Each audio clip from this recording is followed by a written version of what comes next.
High hello everyone, welcome back to another CET series video. तर आजच्या video ही खूप important होणार आहे. आजच्या व्हिडिओमध्ये आपण पाहणार आहे सीईटी सेलचा ॲप्लिकेशन फॉर्म हा स्टेप बाय स्टेप पूर्णपणे कसा भरायचा. आणि आजचे व्हिडिओ पाहिल्यानंतर तुम्ही हा ऑप्शन फॉर्म तुमच्या घरी भरू शकता.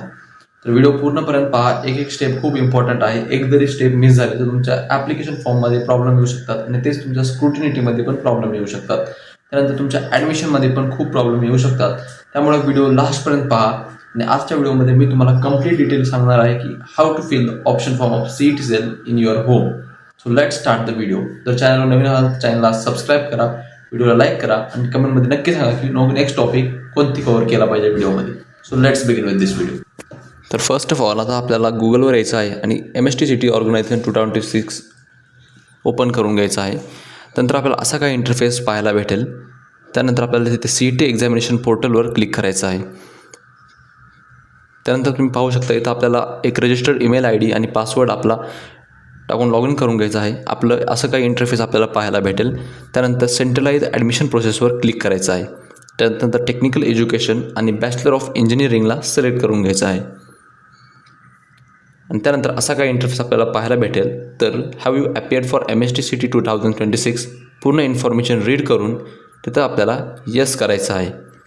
आणि त्यानंतर आपला MSTCTचा ॲप्लिकेशन नंबर तिथे आपल्याला टाकून घ्यायचा आहे. ॲप्लिकेशन आणि रोल नंबर टाकून डेट ऑफ बर्थ टाकून आपल्याला PCMचा रिझल्ट चेक करून घ्यायचा आहे. नंतर PCB दिले असेल तर येस नो आणि सेव्ह आणि प्रोसीड करून घ्यायचा आहे. त्यानंतर आपलं पूर्ण डाटा आपल्याला ॲटोमॅटिक तिथे CET सेलकडून फिल होऊन जाईल, कारण की आपण मागच्या वेळेस तिथे डाटा ऑलरेडी फिल केलेला होता. त्यानंतर आपली डेट ऑफ बर्थ ॲड करून आपली पूर्ण इन्फॉर्मेशन करेक्ट आहे का नाही तुम्हाला एकदा चेक करून घ्यायचं आहे. एक एक इन्फॉर्मेशन चेक करून घ्या. पूर्ण हा एक इम्पॉर्टंट फॉर्म आहे. कॅप्चा येईल तो करून सेव्ह आणि प्रोसीड आपल्याला करून टाकायचा आहे. त्यानंतर आपल्याला मोबाईल नंबरवर एक OTP येईल. तो OTP ते पेस्ट करून व्हेरीफाय करून घ्यायचा आहे. त्यानंतर आपली एक ॲप्लिकेशन ID जनरेट होईल. ही ॲप्लिकेशन ID खूप इम्पॉर्टंट आहे. त्यानंतर प्रोसीड टू कंप्लीट. आणि आता आपल्याला स्क्रुटिनिटी निवडायची आहे. तर आय थिंक तरी तुम्हाला फिजिकल स्क्रुटिनिटी निवडलेलं खूप चांगलं असेल. त्यानंतर आपला डिस्ट्रिक्ट, त्यामधलं स्क्रुटिनिटी सेंटर आणि कोणत्या दिवशी आपण सेट करायचं तो सेट निवडून एक स्लॉट बुक करून घ्यायचा आहे. त्या टायमामध्ये तुम्हाला जाऊन आपले डॉक्युमेंट ऑफलाईन व्हेरिफिकेशन करून घ्यायचं आहे. त्यानंतर एक पॉपअप येईल आणि तुम्हाला तिथे ओके दाबून द्यायचं आहे. त्यानंतर तुम्हाला पूर्ण इन्फॉर्मेशन भेटेल स्क्रुटिनिटी सेंटरविषयी. आणि नंतर लेफ्ट साईडला अपलोड रिक्वायर्ड डॉक्युमेंटवर तुम्हाला क्लिक करायचं आहे. इथे तुम्हाला पहिल्यांदा तुमचे एलिजिबिलिटी क्रायटेरिया हे करून महाराष्ट्र A-B-C टाईप करून तुम्हाला इथं सिलेक्ट करून घ्यायचं आहे according to your eligibility criteria. आणि त्यानंतर खाली स्क्रोल करून सेव्ह आणि प्रोसीडचं ऑप्शन क्लिक करायचं आहे. पूर्ण इन्फॉर्मेशन एकदा पाहून सेव्ह प्रोसीड. त्यानंतर तुम्हाला जे जे डॉक्युमेंट आहे तुमच्या महाराष्ट्र टाईप A-B नुसार तुम्हाला तिथे सिलेक्ट करून घ्यायचे आहेत. नंतर SSC कोणत्या तुम्ही डिस्ट्रिक्टमध्ये पास केलं तो डिस्ट्रिक्ट तुम्हाला तिथे सिलेक्ट करायचा आहे.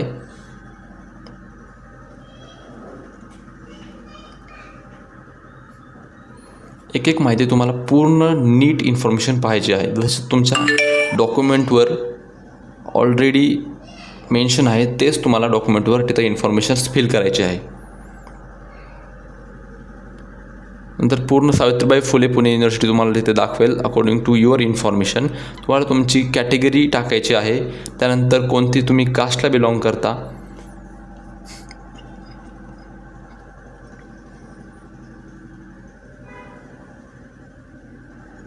कास्टला बिलॉंग कोणती करता. त्यानंतर तुमच्या प्रत्येक सर्टिफिकेटचे स्टेटस काय आहेत, ते अवेलेबल आहे का, अवेलेबल बट नॉट रिसिव्ड आहे का, ते तुम्ही अजून अप्लिकेबलच केलं नाही, तिथे तुम्हाला पूर्णपणे सिलेक्ट करून घ्यायचे आहे. आता तुम्हाला इथे कास्ट टाकल्यानंतर आपल्या कास्ट व्हॅलिडिटीचं काय स्टेटस आहे ते तिथं सिलेक्ट ऑप्शनला क्लिक करून available, applied but not received आणि नॉट अवेलेबल हे तुम्हाला अकॉर्डिंग टू युअर स्टेटसवर क्लिक करायचं आहे. नॉन क्रिमिनलचं पण सेम स्टेटस तुम्हाला अवेलेबल आहे का नॉट अप्लाइड आहे चेक करायचं आहे. आणि त्यानंतर पूर्ण इन्फॉर्मेशन एकदा नीट रीड करून खाली स्क्रोल करून तुम्हाला सेव्ह आणि प्रोसीडचं ऑप्शनवर क्लिक करायचं आहे. क्लिक केल्यानंतर तुम्हाला असा काही इंटरफेस सेव्ह आणि प्रोसेसवर क्लिक केल्यानंतर तुम्हाला असा काही इंटरफेस पाहायला भेटेल. येथे पूर्ण इन्फॉर्मेशन ऑटोमॅटिक फिल होईल. डिसॅबिलिटी, पॅरेंट डिफेन्समध्ये आहेत का नाही, ॲन्युअल इन्कम. त्यानंतर सगळ्यात इम्पॉर्टंट आणि मेन TFWसाठी तुम्हाला अप्लाय करायचं असेल तर तुम्हाला इथे येस ऑर नो हे करायचं आहे. तुम्ही जर इथेच अप्लाय केलं तरच तुम्हाला ऑप्शन फॉर्म भरताना म्हणजेच कॅपराऊंडचा फॉर्म भरताना तिथं TFWचे ऑप्शन विजिबल होतील. जर तुमच्याकडे इन्कम सर्टिफिकेट असेल, तुमची पर्सेंटाईल चांगली असेल तर तुम्ही तिथे येस नो करू शकता. याची पूर्ण व्हिडिओ आपल्या चॅनलवर अपलोड झालेली आहे. त्यानंतर तुम्ही ऑर्फन आहात का तिथं येस नो करायचं आहे. जर तुम्ही मायनॉरिटीला बिलॉंग करत असेल तर तुम्हाला तिथेही येस ऑर नो करायचं आहे. त्यानंतर पूर्ण इन्फॉर्मेशन एकदा चेक करून घ्या आणि सेव्ह आणि प्रोसीडवर क्लिक करायचं आहे. त्यानंतर तुम्हाला असा काही इंटरफेस पाहायला भेटेल. यानंतर आपल्याला इथे SSC म्हणजेच 10th बोर्डची पूर्ण इन्फॉर्मेशन फिल करायची आहे. म्हणजेच SSC बोर्ड आपण पहिल्यांदा फिल केला. त्यानंतर SSC पासिंग इयर, तुम्ही कोणत्या वर्षी SSC पास झाला तो वर्ष. जर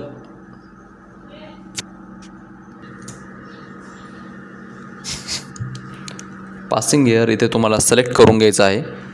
त्यानंतर तुमचाच SSC सीट नंबर जो होता तो तिथे तुम्हाला अप्लाय करून घ्यायचा आहे.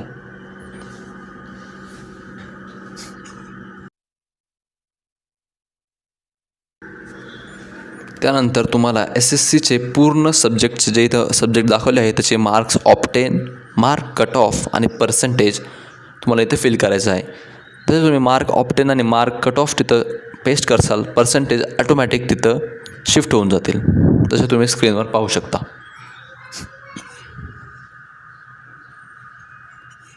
अशा प्रकारे पूर्ण इन्फॉर्मेशन हे करून SSC नंतर HSCच्या डाटाला सिलेक्ट करायचं आहे. त्यानंतर SSCचा बोर्ड इंडिया होता का अब्रॉड, त्यानंतर HSC बोर्ड महाराष्ट्र होता सेंट्रल ते तुम्हाला पास करायचं आहे. त्यानंतर पासिंग इयर HSCचं कोणतं होतं ते तुम्हाला सिलेक्ट करायचं आहे. त्यानंतर सेम जसं SSCचं फिल केलं, HSCचा सीट नंबर आपल्याला तिथे पण फिल करायचा आहे. सीट नंबर तुम्हाला मार्क लिस्टवर पाहायला भेटेल. नंतर कॅन्डिडेटचं mother name on HSC marksheet आणि कॅन्डिडेटचं नेम ऑन HSC मार्कशीट टाकायचं आहे.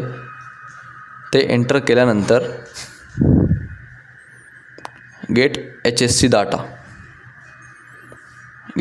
डाटा केल्यास तुम्हाला पूर्ण तिथे तुम्हाला डाटा पाहायला भेटेल.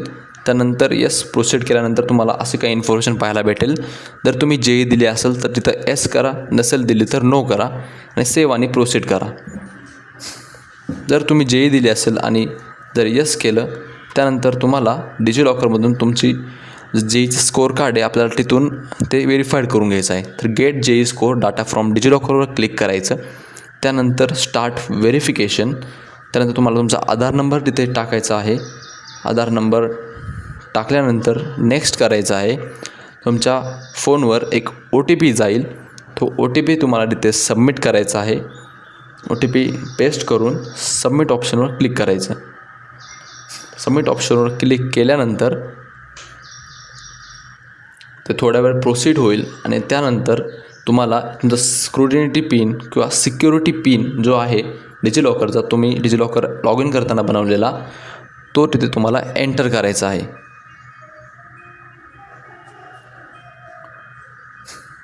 आणि तो तिथे एंटर केल्यानंतर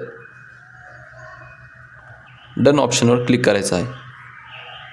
त्यानंतर तुम्हाला पूर्ण तिथे टिक करून घ्यायचे आहेत अपार ID, आधार कार्ड, 10th मार्कशीट आणि डिजिलॉकर ड्राईव्ह आणि येस करून टाकायचं आहे. तुमची रिक्वेस्ट थोड्या वेळ प्रोसेस होईल आणि कंटिन्यू ऑटोमॅटिक होऊन तुमचं डॉक्युमेंट सक्सेसफुली व्हेरीफाईड CT सेलकडून डिजिलॉकर थ्रू होऊन जाईल. त्यानंतर असा काही इंटरफेस उघडेल तिथे तुम्हाला तुमचं फोटोग्राफ आणि सिग्नेचर पेस्ट करायचे आहे.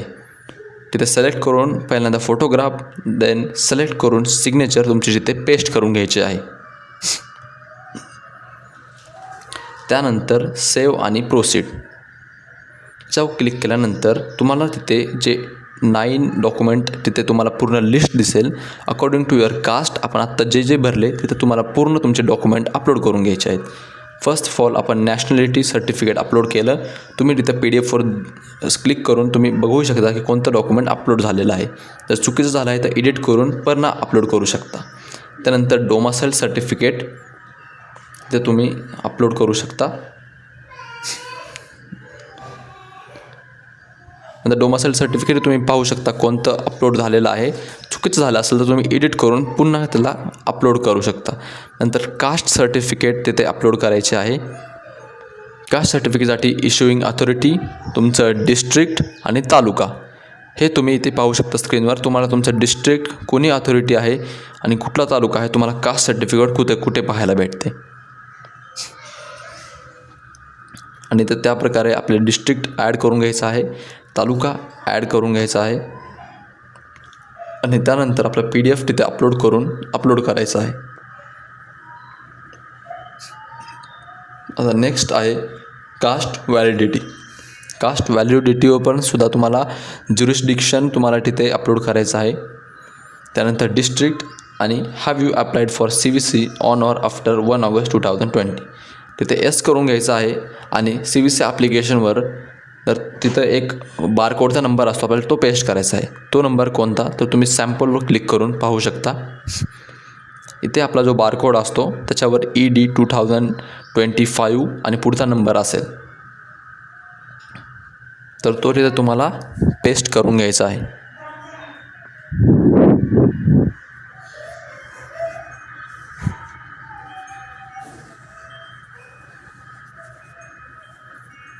तो नंबर पेस्ट करून तुम्हाला फेच डॉक्युमेंटवर क्लिक करायचं आहे.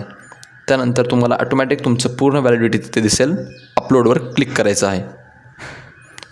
अपलोडवर क्लिक केल्यानंतर नेक्स्ट डॉक्युमेंट तुमचं नॉन क्रिमिलियर म्हणजेच NCL तिथे तुम्हाला अपलोड करायचं आहे. ओनली ओपनवर दाबा, तुमच्या अपलोड करा आणि PDF अपलोड करून द्यायची आहे. त्यानंतर आपल्याला आता SSCचं मार्कलिस्ट पण तिथे अपलोड करायचे आहे. ओपन फाईलमध्ये जाऊन क्लिक करा आणि अपलोड करून टाका. ऑल डॉक्युमेंट्स अंडर 500 KB पाहिजे ही एक इम्पॉर्टंट नोट आहे.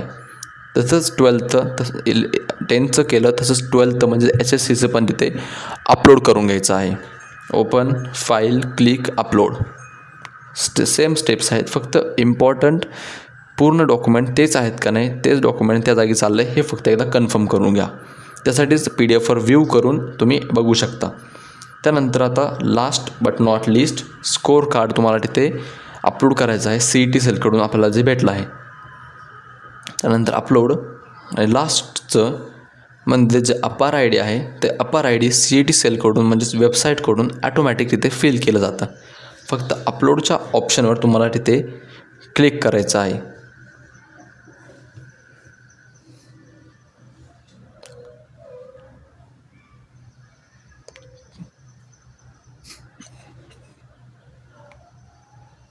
क्लिक केल्यानंतर तुम्हाला पाहायला भेटेल अपार ID ऑटोमॅटिक भेटेल. नंतर ॲप्लिकेशन फी तुम्हाला 0 आहे तर सेव्ह आणि प्रोसीड करायचं आणि हा अशा प्रकारे तुमचा फॉर्म कंप्लीट झाला. आता फक्त तो ॲप्लिकेशन फॉर्म एकदा प्रिंट करून घ्यायचा आहे, म्हणजेच आपल्या लॅपटॉपमध्ये फोनमध्ये ॲज अ PDF तो आपल्याला सेव्ह करून घ्यायचा आहे.